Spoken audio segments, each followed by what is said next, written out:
La profe Rosalba nos va a hablar sobre la composición en base a bibliografía de Guadarrama y de Chin, ¿sí? Profe Rosalba, es tuya la clase. Sí, buenas tardes. Buenas tardes a todos. Espero que estén bien todos. Es una clase bastante cortita. Espero que estamos bien pocos y que por lo menos haya un poco de participación para hacer un poco más interactivo. Voy a presentar mi pantalla. Me avisan si ven.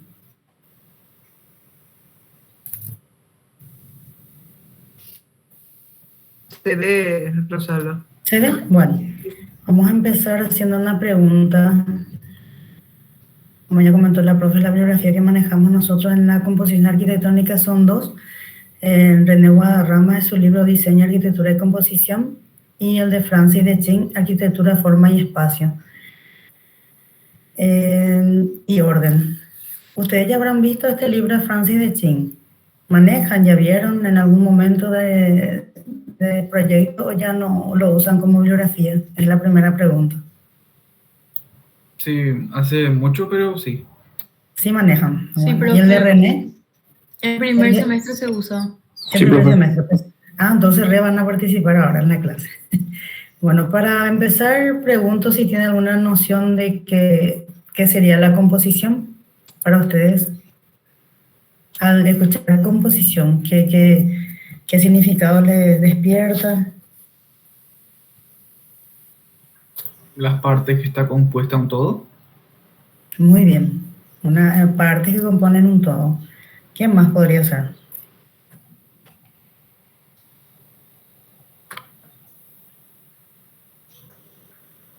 En realidad hay un problema ahí, porque una definición no puede definirse por la definición, ¿sí? Pero ya es un intento. Sí, estamos hablando de partes, pero ¿cómo están esas partes? Es el asunto, ¿verdad? Exactamente. Y justamente de eso trata lo que explica, justamente leemos un poco lo que define la Real Academia y después explicamos lo que Francis dice en su contexto universal así completo. Dice que componer es la acción y efecto de componer, formar de varias cosas, ya lo comentó el compañero, de varias cosas, uno y juntándolos con unos criterios con cierto modo y orden, ¿verdad? Eso es lo que dice como definición. O sea que componer sería igual a ordenar. Y como nosotros tenemos que hacer de componer espacios buscando el máximo valor estético, es como un trabajo de día a día de los arquitectos. Ahora quiero saber en taller que están desarrollando como programa, por ejemplo. En mi caso, profe, una vivienda unifamiliar de fin de semana en un área suburbana. Sí. Suburbana. Una vivienda unifamiliar en el área urbana. Y Así es, de fin de semana. Fin de semana. O sea, que es San Bernardino, por ejemplo. Sí, en mi caso en Aregua, sí, al lado del lago. Y es un terreno específico, ¿verdad? Exactamente, tiene un desnivel importante. Hacen todo entonces ese relevamiento de terreno y todo lo demás, ¿verdad? Para poder contextualizar su proyecto. Sí, sí, hacemos. Perfecto. ¿Y qué otro programa? ¿Ese qué taller es? Taller B sería, profe. Taller B. Taller A. C. Iván Collante dice jardín. Sí, escucho. Yo, por ejemplo, centro cultural. Centro cultural, ¿qué taller es? Sí. Sí, o sea, hay exposiciones, hay lugar para tomar café y todo eso, ¿verdad? Sí, todo. Sí. Todo eso. Perfecto. Centro cultural, tenemos una vivienda unifamiliar de fin de semana. ¿Qué más? Un comedor universitario para el campus. Para el campus hay de la UNA. De la UNA, sí. Luego hay un centro de barrio también. Centro de barrio, ¿verdad? ¿Tipo un centro cultural? Centro de barrio. Centro de barrio, bueno. Perfecto, súper interesante. ¿Y el E? No, del E nadie es. Creo que no, profe, porque es de mañana. La mañana no tienen E. A la tarde no hay, a la mañana solamente están. Ah, solo a la mañana. Bueno, perfecto. Con esos datos ya vamos a... Hola, escucho. También ahí en la tarde, profe, o yo no estoy equivocada. Ah, pero ok. Sí, también. Pero nadie ahora mismo en esta clase. No, desde el cuarto para arriba lo que hay a la tarde. Pues. Por arriba. Ay, sí. Claro, porque son gente que generalmente trabaja. Bueno. Sí, con estos datos ya vamos a poder... Sí, te escucho. Es que la malla nueva se va a estar el cuarto. Y la nueva malla tiene solamente a la mañana y después lo que todavía no le toca tiene a la tarde. Ah, ya, sí se organizó. Bueno, perfecto. Tenemos entonces este centro cultural, el centro cultural del barrio, después tenemos una vivienda unifamiliar el fin de semana y el otro era un comedor universitario. Bastante programas interesantes. Yo me imagino que todos tienen un terreno identificado real, ¿verdad? Para poder desarrollar su proyecto. No es que se hace al aire y solo el programa, porque los profes siempre dan como premisa el conseguir un terreno en un lugar específico, ¿verdad? Sí, así es, profesor. Sí. El comedor universitario, como me interesa, ¿dónde mismo sería? Dentro del campus completo. Bueno, mientras me escriben el ensayo, voy a ir desarrollando más el tema. ¿Por qué pregunto estas cosas? Porque son interesantes para que ustedes puedan ir asociando estos conceptos para poder utilizar en sus proyectos, porque ya, como siempre digo, en cada semestre la teoría no es algo que se dé a lo suelto o solamente se queda en los papeles. La teoría, para que pueda servir, tiene que sí, o sea, la teoría es en realidad el que tiene que orientar lo que es la arquitectura y la práctica arquitectónica. Por eso nos dice justamente René Guadarrama, y nos dice que el arquitecto y diseñador ordena los espacios en base a la geometría, que utiliza un lenguaje nuevo que se llama geometrización del espacio, que es lo que da la sensación del orden, en tanto los proyectos así ortogonales y rígidos, o como los proyectos orgánicos que son así audaces y parecen que están así medio flotando y no tienen un orden. Mentira, todo tiene una base sí o sí en una geometrización, porque la geometría es la que ayuda justamente a hacer que estos espacios tengan tres lógicas consecuentes, que son el espacio forma que sea lógicamente construible, lógicamente costeable y lógicamente evidencial. Entonces, ¿por qué es importante ver estos proyectos que ustedes hacen? Porque justamente se tiene que ver de este lado. Yo sé que cuando estudiamos en arquitectura, a veces nos dejamos llevar en los primeros semestres más o menos, después ya cuando llegamos a séptimo, octavo, pues ya nos damos cuenta que proyectar amerita siempre tener una lógica construible bastante interesante, saber que eso es viable en cuanto a la constructividad, en cuanto al costo y por supuesto habitable. ¿Cuántos proyectos ustedes ya analizaron en cuanto a la historia arquitectónica? Seguro ya analizaron nuestros grandes representantes de arquitectura que hacen proyectos que son inhabitables. ¿Me van a decir que no? ¿O no estudiaron todos esos arquitectos grandes y famosos que tenemos? Hay lugares en donde no se puede habitar, no se puede estar, o porque es muy transparente, o porque el agua entra, o porque es incómodo. Entonces, en cuanto a la arquitectura, tiene que ser sí o sí contemplar. De eso justamente habla bastante racionalmente René Guadarrama. Así es, ¿verdad? La verdad que sí, muchas horas y yo veo y no sé si se puede vivir ahí. Está lindo, pero... Sí, y está lindo, justamente por eso, justamente es muy actual todo esto. Yo que estoy bastante involucrada también en la parte, soy de muy de la idea de que se tiene que construir con los materiales del lugar, pero siempre viendo todo lo que es la implantación en cuanto a lo que es la orientación para que pueda hacerse ese ahorro energético. No saben lo impresionantemente valioso que es esa arquitectura, pero increíblemente sigue resurgiendo. O sea, es como que a veces no se tiene en cuenta por el tema en que la industria o el tema de la economía o el progreso, es como que se van dejando algunos materiales de lado, pero que tienen muchísimo más sustentabilidad que cualquier otro que se utiliza. En cuanto a la materialidad, en cuanto a la técnica constructiva, pero en que nos da muchísima cátedra de arquitectura sostenible. Entonces, Yendo en esa línea, dice que los elementos de composición no son una receta mágica y que no es solo por utilizar en un hecho que en un proyecto es bueno, estará ordenado seguramente si se usa, porque ahora vamos a citar unos cuantos que habla de los valores compositivos, vamos a hablar de lo que son los valores en la composición. Entonces, una buena solución involucra una combinación de más factores. Ustedes seguramente analizaron el sitio, analizaron la arquitectura del entorno. ¿En qué más analizan para poder hacer sus propuestas y hacer sus premisas y sus primeras ideas en sus proyectos? La vivienda unifamiliar, por ejemplo, ¿qué contempla? Ya que es suburbano justamente. Por ejemplo, obviamente el programa, ¿verdad? Las necesidades del cliente. Así mismo. A nivel conceptual, los criterios también que aporté yo como diseñador, que la idea era contacto con el lago, entonces eso implica en lo tecnológico acercar lo más que se pueda toda la edificación al lago, ¿verdad? Entonces, ese tipo de cosas, ese tipo de aspectos.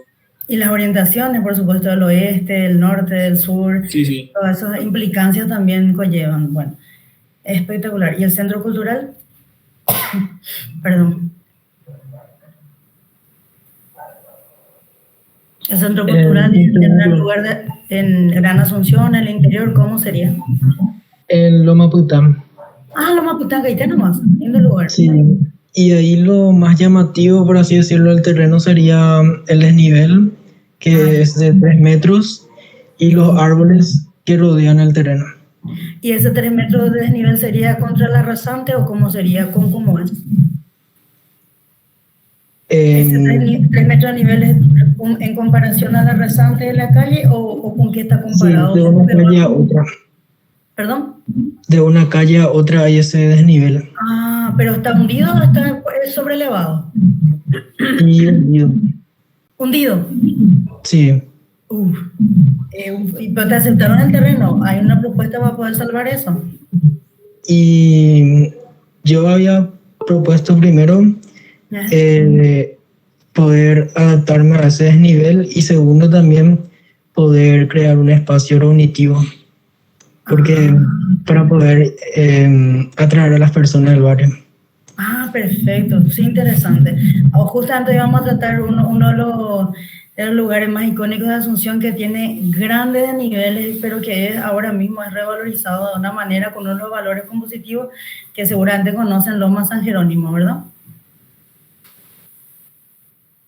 Ahí, por ejemplo, hay grandes desniveles. Bueno, y ahora me falta uno, el comedor universitario.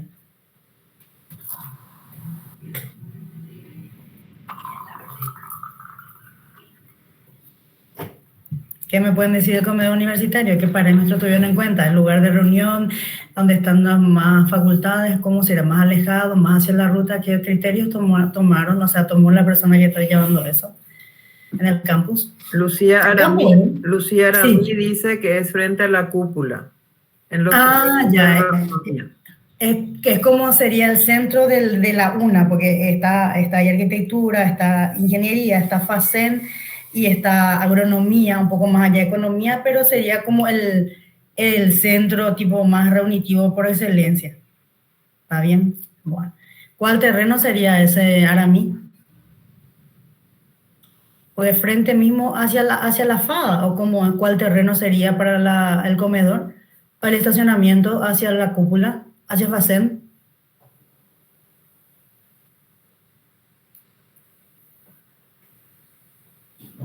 Bueno, después me van a decir. Vamos a seguir.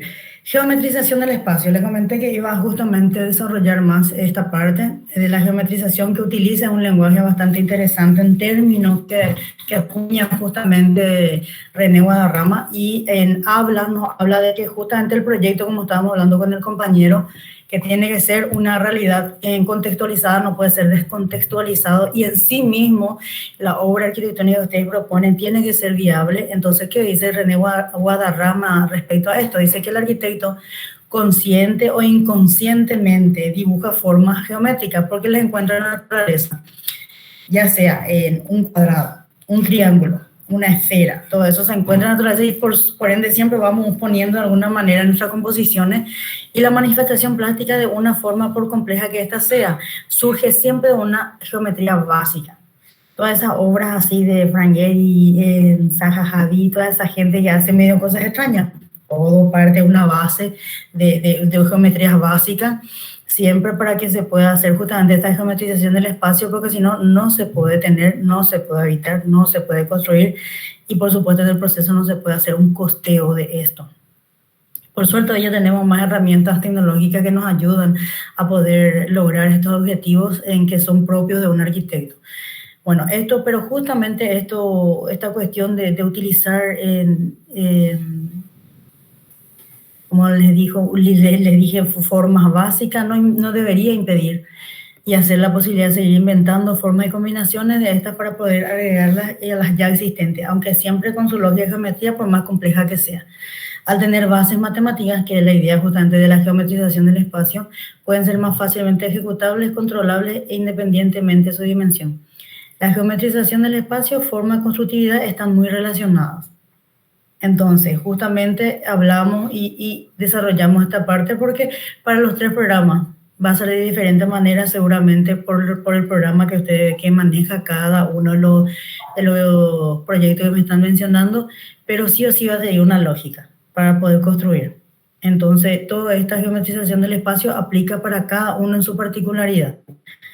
Entonces, avanzando, los valores compositivos.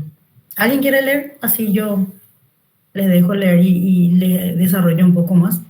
Valores composición. La composición. Para René Guadarrama, la composición es un desafío para el arquitecto que pretende lograr un proyecto que contribuya a una solución plástica y viable. ¿Sigo? Sí, Para sí. ello, la mayor cantidad de valores compositivos, para ello buscar la mayor cantidad de valores posibles.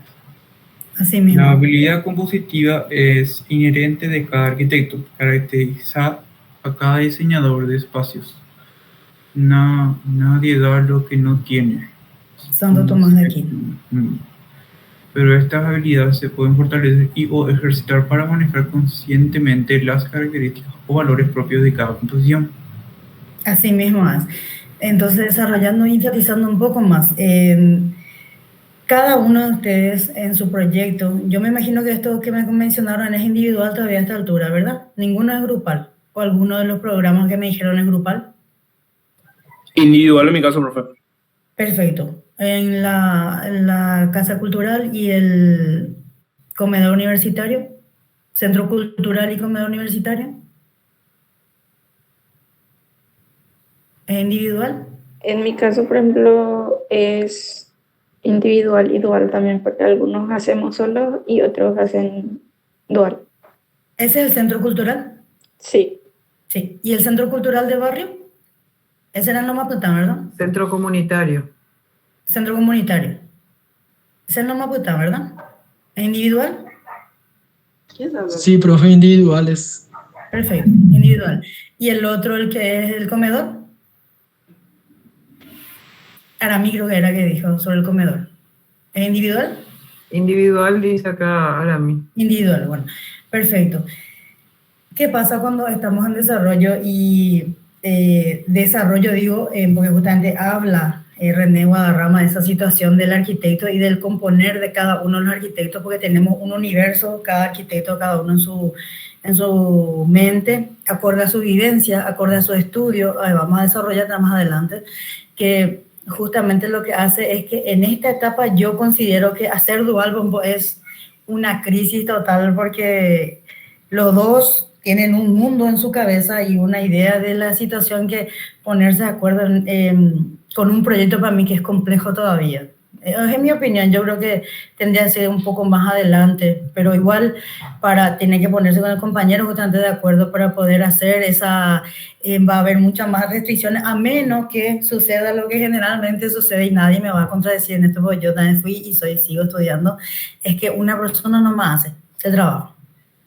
Ahí sí nadie te va a imponer, nadie se va a pelear, porque esa persona nomás lo decide todo, pero no es lo ideal. Cuando se trabaja en grupo, cuando se trabaja entre dos, dual que me comentaron, se tiene que tomar las decisiones y buscar justamente, que esto menciona en René Guadarrama de la composición, usar esos valores en sus composiciones. No va a ser lo mismo la imagen que uno pretende dar de un centro cultural que una vivienda unifamiliar. Eso, por ejemplo, es diferente. Ahí ya es totalmente diferente en cuanto a lo que es el programa, en cuanto a lo que se busca, en cuanto a lo que uno quiere dar de imagen arquitectónica. ¿Está bien? ¿Se entiende hasta ahí? Y la Ahora, composición es uno de los recursos con los que se trabaja justamente para hacer esa diferenciación. así mismo es, profe. Así mismo es. Súper, súper luego. Porque ahora vamos a desarrollar, en René Guadarrama desarrolla como 12 o 13 valores compositivos, que pueden ser muchísimos más, pero que se van usando y él desarrolla justamente uno a uno y vamos a ver lo interesantísimo que son para que ustedes puedan aplicar a su proyecto. Ya sea el comedor, que es bastante interesante ese programa y necesario en el lugar, porque hay una superpoblación de estudiantes que es bueno, ¿verdad? Que esperemos siempre sea para bien. ¿Alguien que se ofrezca a ir leyendo y desarrollamos juntos? Estos son los valores compositivos que él va desarrollando. ¿Voluntarios y voluntarias? Leo, profe. Léanos. En la composición habrán de buscarse los siguientes valores: unidad, relación de partes con el todo; movimiento, relación de formas, texturas y colores distintas o asimétricas. Asimétrica, perfecto. ¿Ven mi cursor o no ven? En la primera imagen que tenemos acá, una relación de sus partes con el todo, es una unidad. ¿Qué es este? ¿Ven? Los edificios. ¿Identifican, va? En la iglesia que ocupé. ¿Qué ocupé? ¿Y el otro? Ay, yo estuve ahí luego. El Panteón. No, el de abajo. El panteón es otro, pero el de la iglesia es lo que me... El de la iglesia que tiene un mangrullo acá, que es interesantísimo en cuanto a lo que es el lenguaje de la arquitectura de antes. Yaguarón. Ahí está. Yaguarón. Muy bien, la iglesia Yaguarón, con su porticado interesantísimo, lindísimo, hermoso es. Y bueno, esos son los ejemplos que yo siempre trato de contextualizar acá en Paraguay, aunque tengamos mucho afuera. Siguiente. ¿Qué vemos acá? ¿Conocen, verdad? Al hombre de la izquierda. El hombre de Vitruvio. De Vitruvio. ¿Y el otro? ¿Cómo era? Le Corbusier. El modulor. Modulor, sí. Sí, perfecto. Entonces, esto nos habla justamente de otro valor más que tenemos, que es proporción, que es la relación de la escala de las partes con el todo. Comparación de unas partes con otras y de una parte con el conjunto, o lo relativo a la magnitud, cantidad o grado. Tenemos el ejemplo del hombre de Vitruvio, escrito en un círculo y en un cuadrado, que es el centro del universo. Busca la proporcionalidad del cuerpo humano, lo ideal, el clásico, la belleza o de la belleza. El modulor de Le Corbusier, que es mucho más moderno, que es tipo más o menos algo, ¿cómo se le llama eso? Tiene su nombre. Más es lo actual. mismo que Vitruvio, pero es como un parámetro. No es un review, tiene un nombre, de decir que es tipo un intento de lo mismo, pero dicho a su manera, ¿verdad? Que Le Corbusier también basa la proporcionalidad del cuerpo humano. Esto es un término bastante en boga, porque lo que se usa muchísimo es que se le llama ergonomía, que se le hace a lo que utilizamos el teléfono. Si no fuera ergonómico no podemos manejar. En esa época de Vitruvio y también de Le Corbusier, que era mucho más todo al nivel humano y la proporcionalidad del cuerpo, es que se humanicen más las construcciones, porque antes de esto teníamos lo que era la edad gótica, la edad media, que todo era divinizado y entraban en esas catedrales y te sentías así como un tají o como una hormiguita, que era la idea de la arquitectura. Entonces lo que se hace acá es como una revalorización del ser humano y hacer la arquitectura más antropológica. Entonces, antropocéntrica se le llama esa. Entonces, justamente se hace todo en base a la proporción del cuerpo humano. Tenemos también el valor eso es la proporción. Entonces, eso podría ser un valor. Si quieres hacer tipo una proporción en donde el ser humano se sienta un poco más, no sé, en el universo y que se sienta superado por el espacio, se usa esos valores compositivos, o de lo contrario, como tenemos la escala, otro valor compositivo que hace un dimensionamiento referido a algo o a la unidad seleccionada. Y acá tenemos dos ejemplos. Tenemos hacia la derecha cómo se llama esa casita. Esa tipología. Creo. Culata Yobay, que en castellano significa cuarto enfrentado. ¿Qué era? Ustedes ven mi cursor, ¿o no? Que se mueve ahí. Sí. Sí, bueno, entonces tenemos nosotros, esto está orientado de modo a que este pasillo, este ya está muy modernito, ya cerradito acá, esto tiene que ser abierto acá, y esto se cierra como tipo una viga central y tiene dos pies derechos, dos como columnas que sostienen el techo, y que esto es como una tipo media calecita a cada lado. Y esto es norte a sur, está orientado. Entonces la mejor ventilación y todo lo demás barre toda la casa y está súper bien orientado, y la casita está bien fresca y es bastante proporcionado en cuanto al ser humano, porque uno alza la mano y se encuentra con las vigas que sostienen esta parte de la parte baja del techo, que serían como los asientos de tirante más bajos, y ahí se usaban para guardar. Yo no sé si alguien conoce o va a tierra a la campaña. O sea, yo crecí en la campaña, soy de Quimbe, y viví muchísimo tiempo con este tipo de viviendas, y es súper agradable estar adentro, porque todo es en cuanto a estar proporcionado al ser humano. Alza la mano y encuentra ahí en las vigas se guardan cubiertos y utensilios y todo lo demás, y es fresquísimo, impresionante cómo son de fresco y confortable esta casita. Por dar un ejemplo a escala humana. Y después tenemos la escala monumental, que esto no es el mejor ejemplo del Congreso, pero es tipo algo que tenemos en la realidad. Entonces yo uso para poder demostrar de que vos te sentís acá y te sentís como algo, parece un, ¿cómo se llama? Parece pequeño. Un extraterrestre. Y es grande, profe, te sentís así intimidado ante gran aparato. Sí, sí. Y bueno, es como la escala monumental, ¿verdad? Que es lo que busca justamente mostrar el poderío, la fuerza, el poder, que hace sentir más al ser humano más minimizado. Bueno, esos son valores que se van. Que fue lo que habló la profe Ale en la clase anterior. Justamente eso es lo que justamente le quería también comentar, que nuestras clases, profe, sí están perfectamente concatenados uno con otro, están relacionados.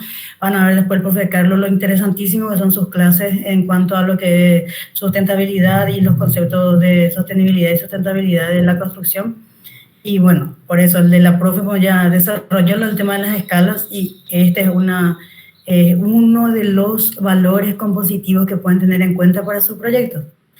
Después nos vamos y tenemos ritmo. El ritmo dice que es la secuencia en forma en tiempo y dimensión, movimiento, repetición periódica de cadencia regular o con ligeras alteraciones. Y tenemos los ejemplos. Después tenemos simetría, que es casi todos componemos con simetría, porque el cerebro es simétrico. Entonces, siempre hacemos en relación a una dimensión, forma o respecto a un foco, se repite el otro lado. Casi todo se repite en todas las composiciones, como que se utiliza, pero para que sea un valor se tiene que poder ver. Algunos pompos hacen en la planta, pero no se refleja en lo que es el volumen. Entonces esto tiene que ser un conjunto de todo para que pueda decir que la simetría es lo que prima en la composición. Y acá tenemos justamente lo que les estaba mencionando. Tenemos dos valores compositivos más la jerarquía. No son los mejores ejemplos, pero sí tenemos el intento de jerarquizar el acceso, es decir, con estas dos pelotitas o tres pelotitas que están ahí en el campo, dice, este es el acceso, entren por acá. Manifestación de la importancia entre formas, sistema de ordenación y clasificación de una serie de elementos con arreglo a su significado o importancia. Después tenemos esto, que es en donde la compañera, creo que enfrente al costado va a ser su comedor universitario, que es la biblioteca. Tipo hicieron un intento de copiarle creo que un arquitecto argentino, profe. ¿Cómo era su apellido? No sé a qué obra te referís, Rosalba. El que usa colores fuertes, así impactantes, un arquitecto mexicano, profe, mexicano. Y hace así volúmenes puros. Luis Barragán, ¿no es, profe? Sí, ese mismo. Pero no le llega a esto. Fue un intento, pero se quedó ahí como un... Bueno, pero está ahí. Y el acceso, acá se entiende que esto es algo importante y que por ahí hay que entrar. Entonces, es más o menos esto es la jerarquía, ¿verdad? De jerarquizar volúmenes por su importancia. En esto no va tanto en cuanto a lo que función que... Porque vos entras adentro y es como una biblioteca totalmente tradicional, no se ve esto reflejado ahí adentro, es como que afuera nomás hicieron así, todo impactante, todos esos colores, y adentro es... no ve una cúpula, no ve nada de iluminación natural, no ve nada impactante en cuanto al espacio adentro. Entonces, en eso yo creo que tendría que haber sido un poco más elocuente, ¿verdad? Pero bueno, está. Y después color. El color se utiliza muchísimo como manifestación, o sea que lo que se utiliza mucho es el color para estos lugares. Esto es el lugar donde le dije, Loma San Jerónimo, en donde...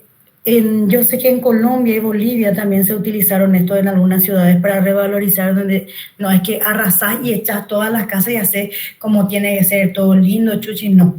Se utiliza muchísimo la estrategia del color para poder revalorizar y hacer más interesante, que es lo que se hizo en Loma San Jerónimo justamente.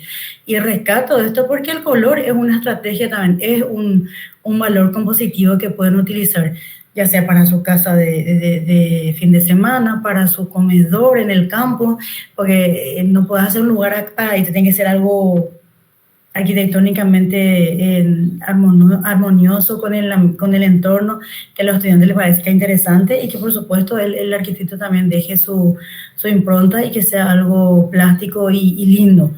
Tenemos, por ejemplo, ahí también en agro, ahí el problema de agro por ahí y por ahí, así de vista mirando, ¿verdad? El vidrio, todo eso. Pero hay un lugar, un momento de la tarde que no podés estar ahí del sol. O me van a decir que sí. En el invierno sí, porque hace un calor y es impresionante el brillo del sol. Y eso no se previó, por ejemplo. Se tiene que prever, porque ni aunque ponga aire con millones de BTU no vas a poder ambientar ese espacio. Es lindo ponerle a medias, porque en cuanto al factor climático, nadie por ser lindo se vaya a sentar ahí y rostizar ahí a las 2, las 3 de la tarde, ¿o sí? No, ¿verdad?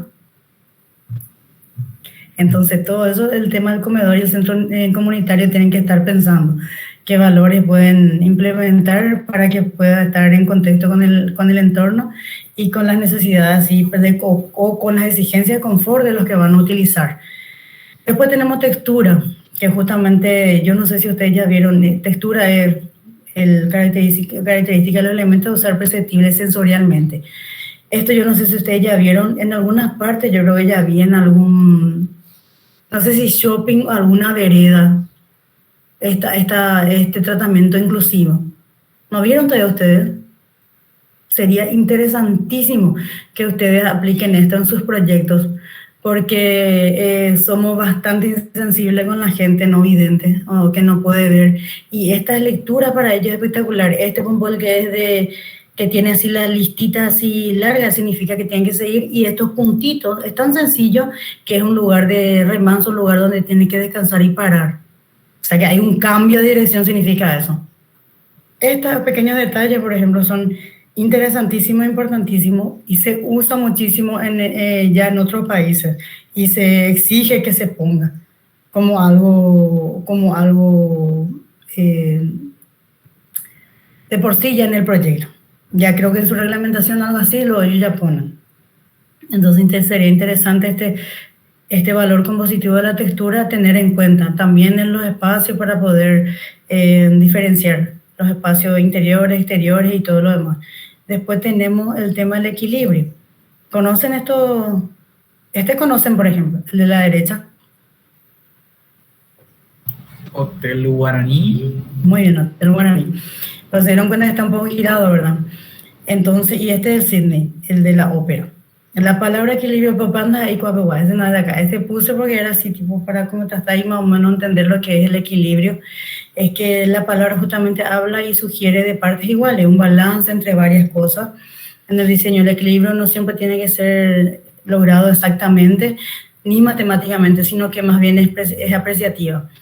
Este primer hotel guaraní es bastante interesante porque con esta plataforma así de base que hace la transición entre lo que es el peatón y lo que es el edificio así impactante, hace una buena amortiguación para que no te sientas muy así con los edificios altos, pero que a veces te sentís avasallado y que está yendo encima. Y esto como se hizo como para poder hacer más, es lo que yo percibo, al menos visualmente, es lo que, y que se giró también para que pueda quedar mejor en contexto y que pueda ser un poco más encajar en el lugar.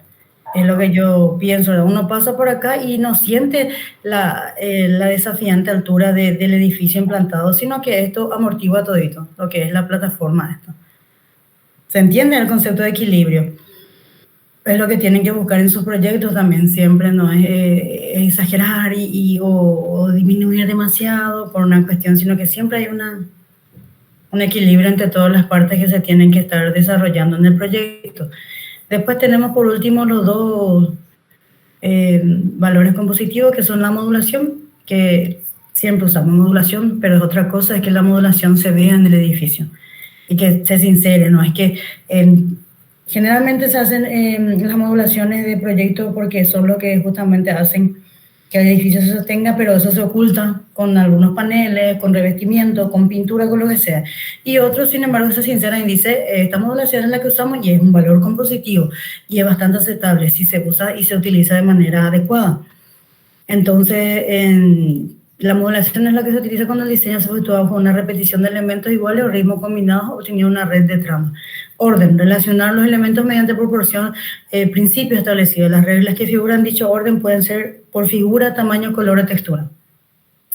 Entonces, estos valores compositivos que estuvimos viendo, perceptibles solo en conjunto, propios de la creatividad, es propia de la creatividad de cada uno de los arquitectos.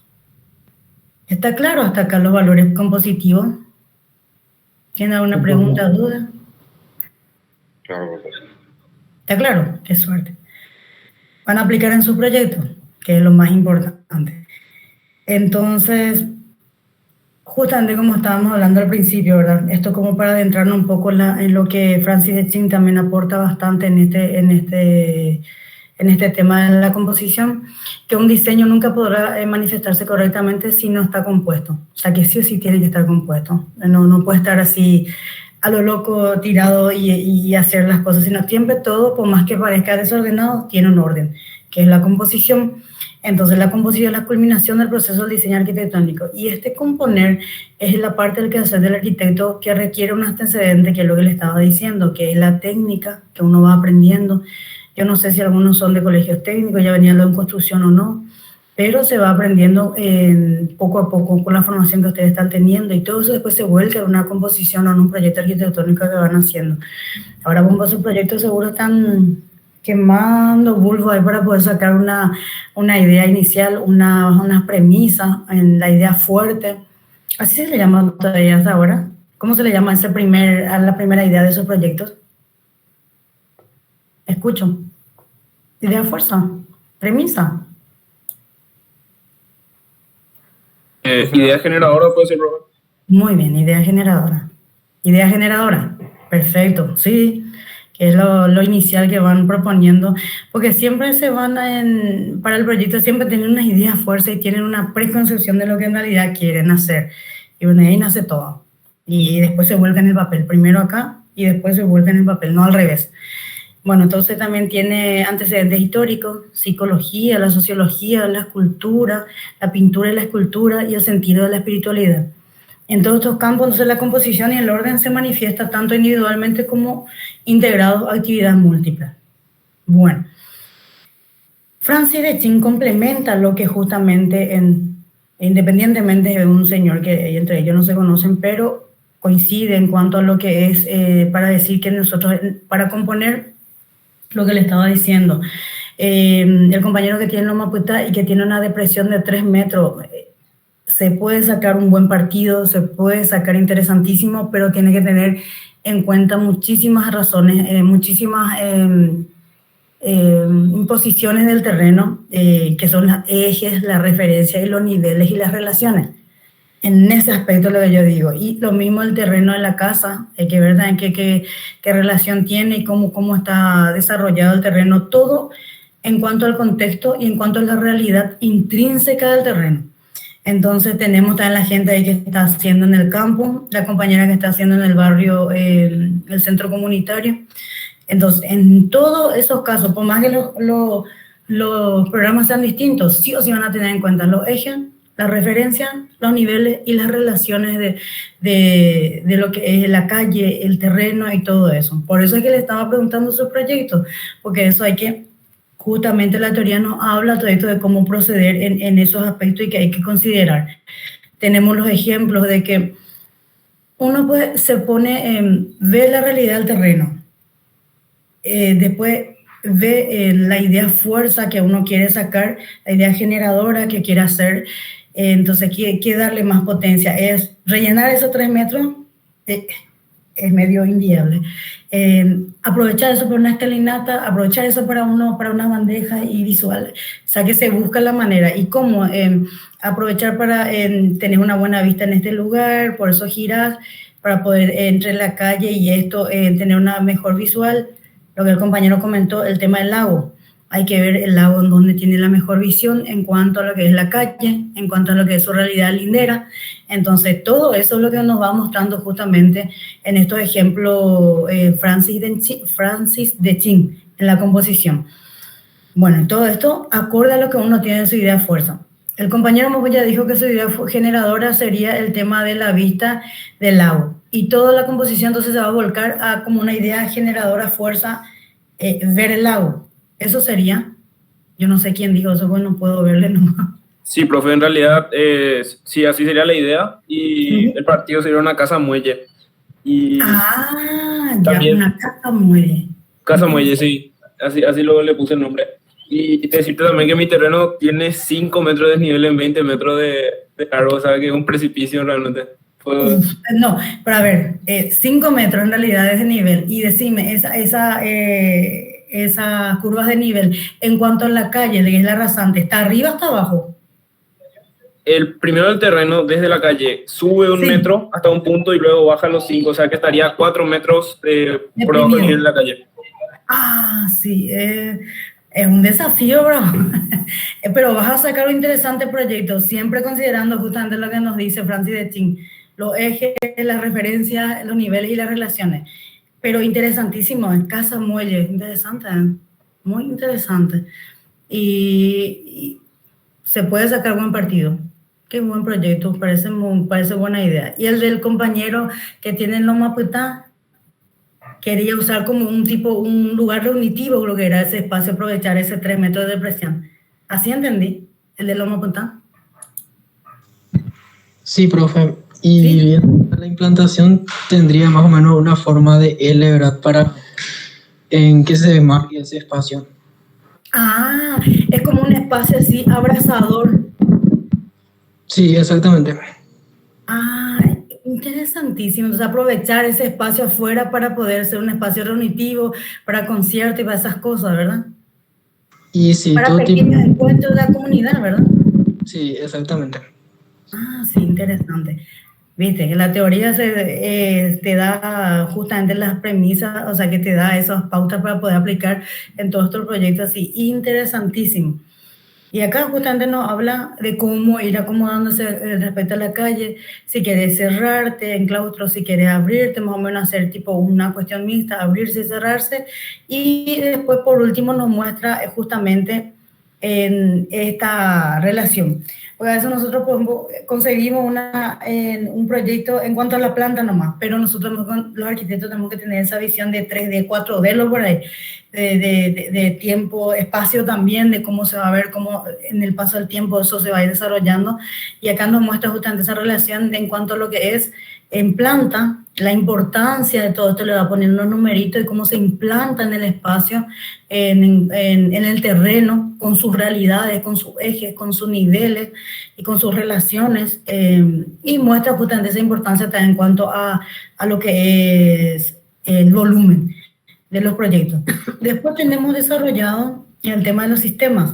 Tenemos 2 sistemas que habla de la composición del sistema en Es como la composición es un sistema, ¿verdad? Que tiene esas relaciones de las partes con el todo y se van haciendo un todo justamente. Y no habla de todo tipo de sistemas. Tenemos sistemas lineales y tenemos los sistemas axiales. Los sistemas lineales son los que permiten adoptar soluciones extendidas a lo largo de los ejes, permiten la reiteración, el orden, desarrollo rítmico, el movimiento se convierte en un componente relevante de la forma. Acá, por ejemplo, yo siempre doy ejemplos de lo que son, por ejemplo, las escuelas, las universidades, los hospitales, que es donde vos tenés que tener un sistema lineal de continuo para poder ir ingresando a los espacios. Pero justo no desarrolla nada de en este semestre, pero es un sistema que se adopta y que justamente el desarrollo también para poder explicar el tema de la composición. Después tenemos los sistemas axiales que son mucho más compactos que lo que hoy se usa más. Antes en la antigüedad lo que más se usaba justamente porque se hacía esa simetría bilateral acompañada de una descomposición jerárquica de volúmenes. Actualmente solo ejes, axial sería, el axis sería ejes, en donde usas un sistema en tu composición. Entonces, actualmente el uso de los ejes continúa siendo una estrategia muy utilizada en la práctica arquitectónica, que justamente yo considero que se sigue utilizando este tema del axis para tener en cuenta los espacios que van desarrollándose. Esos son los dos sistemas que él menciona en cuanto a la composición. Después tenemos unas relaciones unas relaciones espaciales que tenemos, que también se utilizan muchísimo acorde a lo que es en cada programa que van a ir entendiendo. Tenemos el primer ejemplo, que es el espacio interior en interior.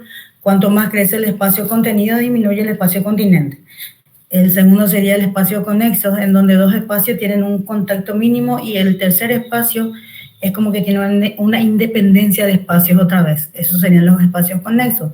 Después tenemos los espacios contiguos, en donde tenemos un plano divisorio que puede establecerse de una manera total o solamente de una manera visual. Después tenemos el espacio vinculado por otro común, en donde tenemos dos espacios totalmente distintos, unidos por un tercer espacio, en donde se forman otra vez espacios individuales. Esto como se puede tener en cuenta para el tema de los espacios, pues ya internamente cuando van desarrollando y componiendo sus proyectos, se van usando estos conceptos de relaciones espaciales. Después tenemos las organizaciones espaciales. En cuanto a estas organizaciones espaciales, justamente también es muy importante tener en cuenta el programa que uno tiene. No es lo mismo una vivienda ni un centro cultural, no es lo mismo un comedor, en donde justamente los programas son muy diversos. El de la casa de fin de semana es un descanso, justamente la familia usa de fin de semana.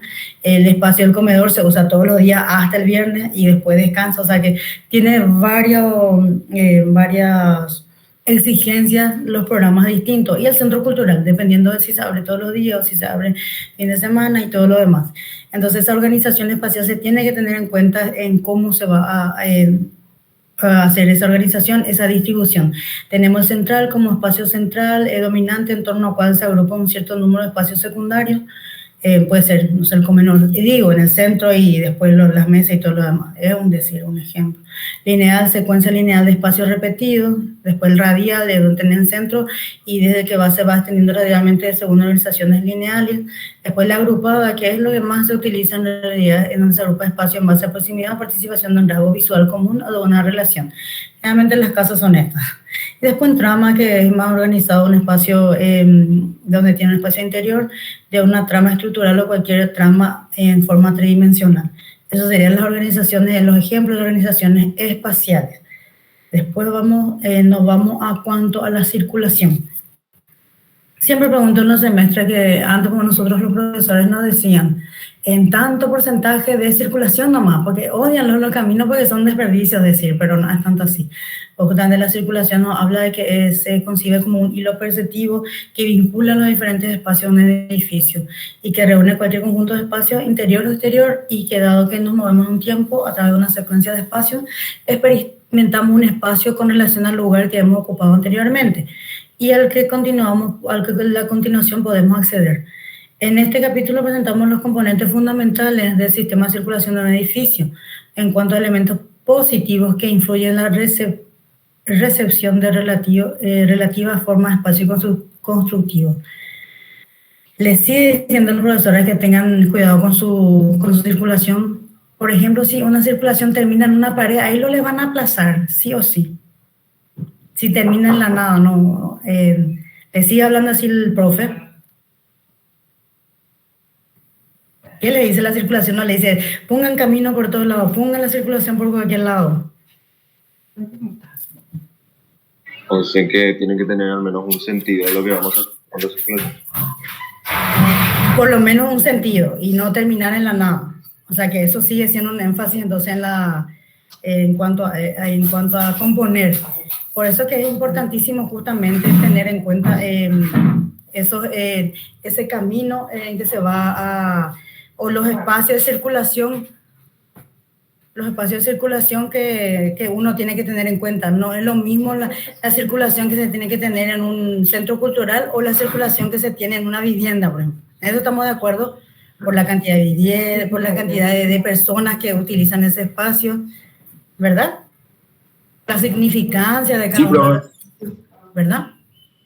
¿Recuerdan cuando hablábamos de la teoría de Norbert Schultz, que tomaba a su vez los conocimientos de Merleau-Ponty, que hablaba de la meta, ¿sí? De toda la organización espacial establecida como meta, ¿sí? Origen y meta, ¿sí? Porque en realidad lo que hace básicamente un espacio de circulación es esta conexión y establecer las posibilidades de partir de un origen y llegar a una meta, ¿sí?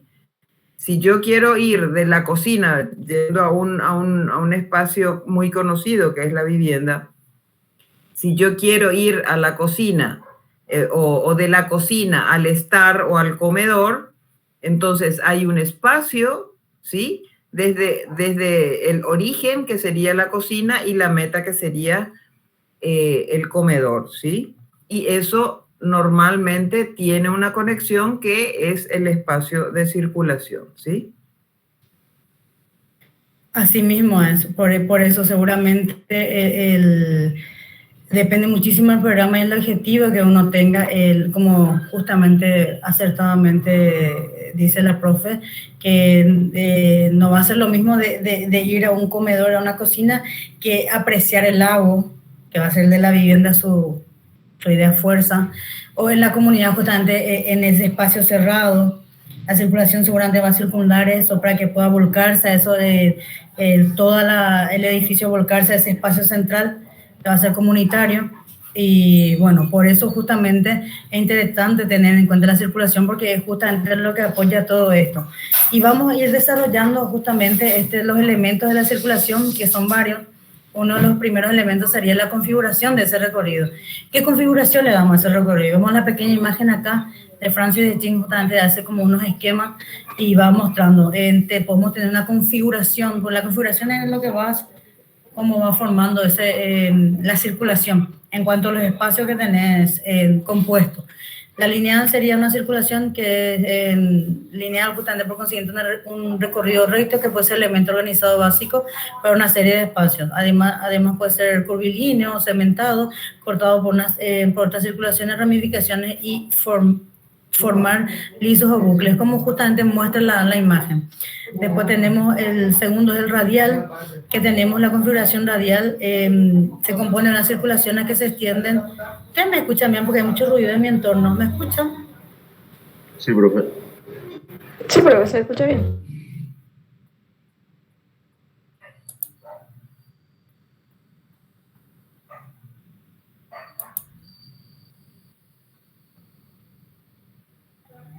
Disculpen un ratito, ese es el problema cuando estamos en vivo, tengo que ordenar un poco lo que es el entorno. Y bueno, después tenemos el radial, que justamente parte de un centro, en donde de ahí se ramifican de forma radial, parten de ahí o terminan en el centro. Después tenemos el espiral. Este espiral se usa muchísimo para lo que son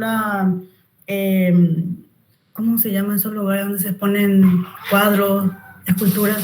Se me fue. Museos. Museos, sí, los museos justamente en espiral para poder apreciar justamente todo el conjunto.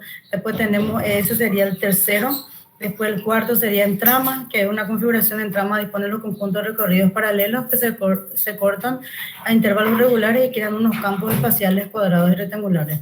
Después tenemos el 5, que es la reticular, que es esta justamente. La configuración se caracteriza por tener un recorrido de circulación arbitrario que une en puntos concretos del espacio, que es la que más se utiliza.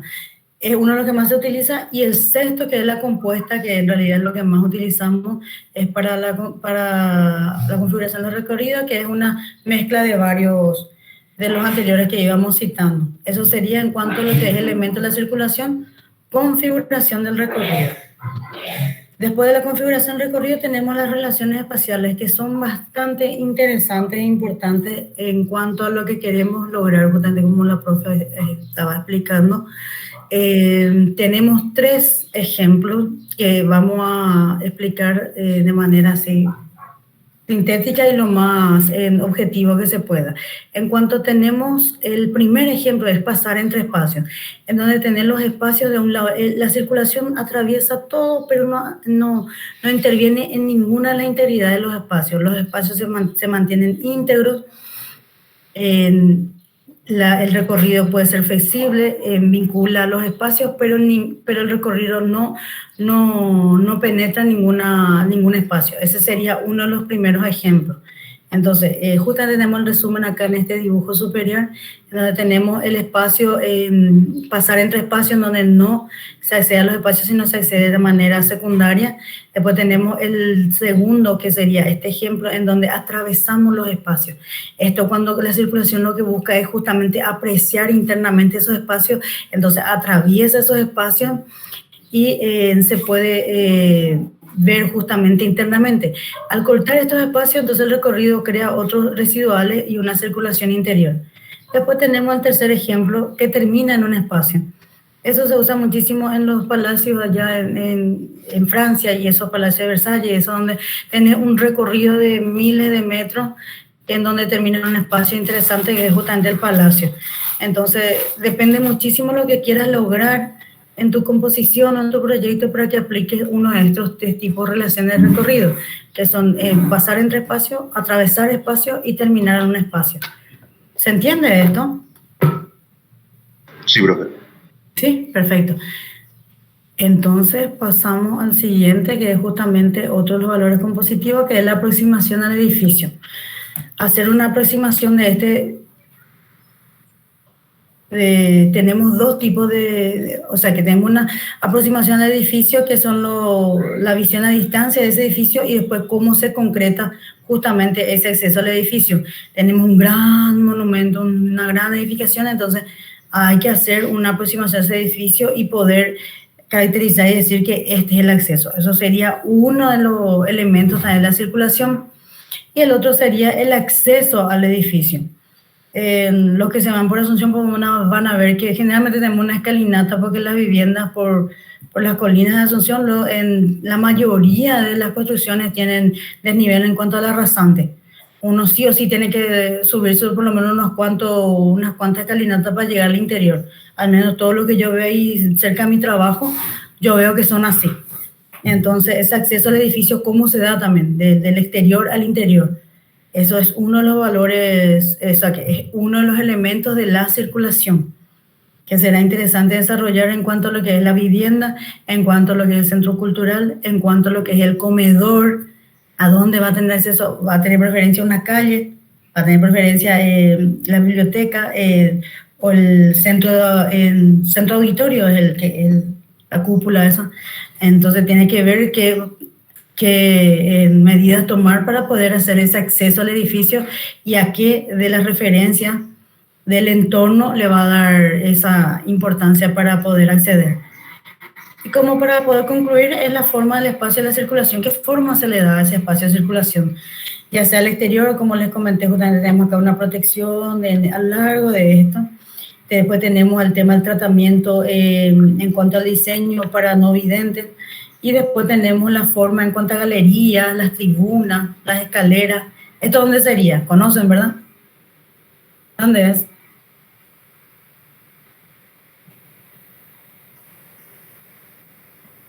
¿Escuchan? Antequera. Sí, Antequera, justamente. Se hace es peatonal nomás lo ahí. Hace poco nomás sí que una chica pensó que era, no sé si vio la noticia que era para vehículos y se fue y se quedó allá por ahí atravesado, casi se cayó luego. ¿Se acuerdan de esa noticia? Sí, profe. Sí. No, esto es peatonal. Esto es solo para caminar y apreciar. Y esto justamente muestra del desnivel que tiene en la calle, en este lugar, y para poder compensar entonces se siguió ese desnivel y se hizo una escalinata, muy inteligentemente. Porque la otra idea era arrasar con esto y hacer para que sea vehicular. Pero a mí me parece muy interesante este espacio a nivel peatonal. Después tener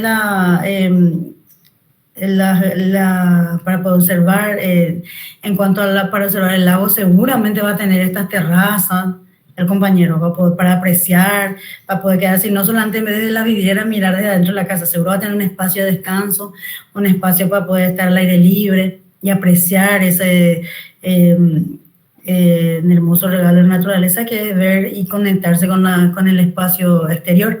Lo mismo el compañero de la Maputá, ¿verdad? Que va a tener también ese desnivel y va a volcarse ahí, seguramente va a ser algo interesante en cuanto a lo que es la forma de ese espacio de circulación que va a tener y va a rodear ese espacio central. Y bueno, eso sería todo de mi parte. No sé si tienen alguna duda, algo que les quiera, que necesiten aclarar. ¿Profe? No, ningún comentario. A ver, Fátima Hermosa, ¿estás ahí? Sí, profe, sí estoy. ¿Vos sos Franco Hermosa? Hermosa Franco. Bueno, ¿vos ya pasaste por la dirección académica? Sí, profe, sí ya pasé la semana pasada. Y ¿Ya sí figuran, resolviste el me problema? dijeron. ¿Perdón? Sí figuran en la cátedra. Pues no estás. Y en la lista que está en la plataforma también estoy, en el número 39. A ver. Ay, bueno, justo acá. A ver. Si la que pusieron. Porque había una en la que no estabas. Está del 29 del 8.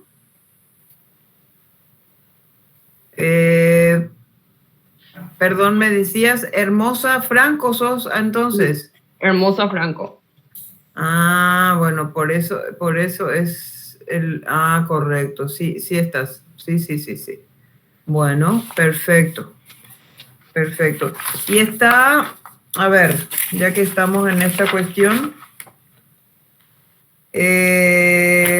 perdón, hay otro, Franco Benítez, Rolando. ¿Estás? Que es otra persona que está con problemas. Y Profe, Cáceres, perdón. No, hablando más, profe. ¿Y Cáceres Marecos? Diego Andrés. Bueno, estas personas, mientras no resuelvan su problema, definitivamente no pueden ser calificadas tampoco, ¿sí? Así que los que los conozcan, díganles por favor, porque esto ya hace rato que estoy diciendo, que tienen que resolver su problema. Sí, Bueno. profe, para redondear nomás acá veo el mensaje de Lucía Arami y me contestó, me había dicho que justamente su terreno era enfrente misma FACEN, que son los terrenos de agronomía. Entonces ahí en cuanto a su acceso va a ser bastante jerarquizado, que es la vía principal que lleva a la UNA. Para aclarar nomás que justamente les quiero, ¿por qué hago toda esta comparación de lo que ustedes me están desarrollando en cuanto a la teoría? Para que se amiguen con la teoría y que sepan que la teoría les va marcando las pautas, les va dando herramientas que pueden aplicar en su vida cotidiana de arquitectos. No le tengan miedo a la teoría. Entonces la teoría es bastante aplicable a todos sus proyectos. Así vieron cómo todos los proyectos se puede aplicar todos estos valores, todas estas relaciones espaciales, las circulaciones, todos los conceptos que nos da la teoría es importantísimo para que puedan lograr un proyecto viable, un proyecto que pueda ser construido, habitado y que, por sobre todo, como somos arquitectos, que sea lindo, como se le dice, hermoso y armonioso. Y bueno, eso sería todo de mi parte, profe. Muy interesante. Gracias por participar a todos. Bueno, con esto entonces llegamos al final de la clase. Sí, profe, sí, de mi parte ya está. Aclararle también, profe, que esta segunda parte nosotros con el profe Carlos somos los encargados de hacer la segunda tarea y nosotros generalmente por un consenso con la profe Ana, con la profe Ale, el profe Carlos solemos hacer tipo una práctica previa a lo que es el examen final, pero el final ahora ya es presencial, ¿verdad, profe? Solemos hacer como... Igual que el semestre pasado, ¿sí? Sí, nosotros en la segunda parte de la tarea la hacemos individual para poder saber el aporte de cada uno y generalmente es como un cuestionario. Sí. Acorde a los temas que vamos desarrollando, mucho más. Solo que va a ser virtual todavía, digamos. Esta Sí, tarea es va a ser virtual. virtual todavía. Sí, es virtual. El examen final es presencial. Es presencial. Bueno, por eso le digo que las tareas, básicamente este conversatorio que tuvimos es, siempre hacemos el examen tipo para que reflexionen en cuanto a los puntos que desarrollamos y bueno, estos 17, 18 personas que participaron seguro van a pasar. Y eso es todo. Bueno, terminamos entonces y nos vemos en la próxima clase con el profe Carlos. Muchas Gracias, gracias. Profe, gracias. Sí, Pablo, Gracias, ustedes me profe. ayudaron. Gracias, Pablo. Gracias a todos por participar. Gracias. Nos vemos. Nos vemos. De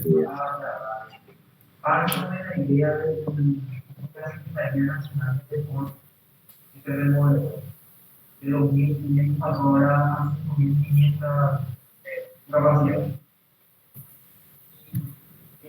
A ver, hablando ustedes de la arquitectura en cuanto a la estética formal, proyectos, las obras, que también te indique esa, este proyecto.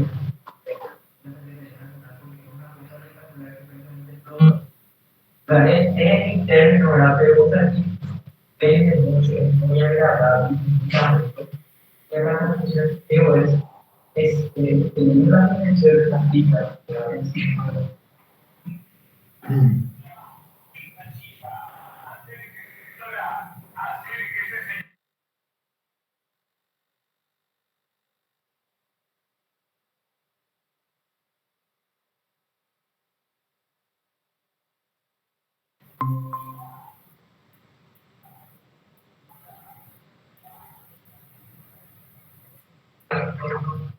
Ya, profe Carlos. ¿Qué tal? Bien, nomás, profe. ¿Y usted? Y muy bien todo.